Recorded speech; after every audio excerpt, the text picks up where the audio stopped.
കഴിഞ്ഞ ദിവസം രമേശ് പിഷാരടി വിമർശിച്ചു. രമേശ് പിഷാരടി പറഞ്ഞു അഖിൽ മാരാർ ഇപ്പൊ ഒരു കാര്യം പറഞ്ഞാൽ നമ്മൾ അതിന് മറുപടി ഒന്നും പറയണ്ട, ഒരു 6-7 ദിവസം നോക്കണം. 1.5 കൊല്ലം കഴിഞ്ഞു അതേ അഭിപ്രായമാണെങ്കിൽ നമ്മൾ മറുപടി പറഞ്ഞാൽ മതി. അസാധ്യ തഗ്ഗായി പോയില്ലേ? അതൊരു തഗ്ഗൊന്നുമല്ല.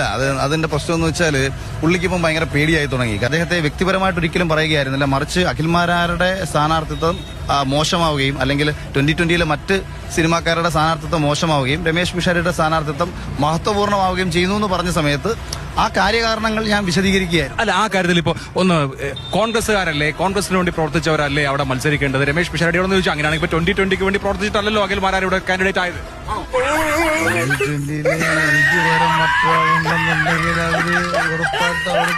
പാൽവെള്ളത്തിലാ കിട്ടിയത്.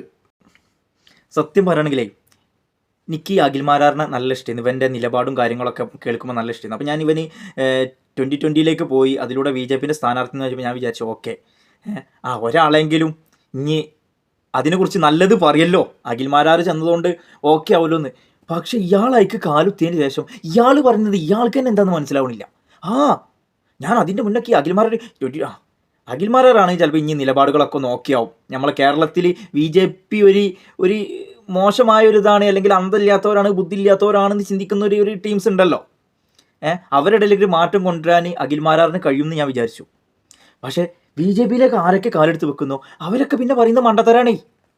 എന്താ ചെയ്യുക?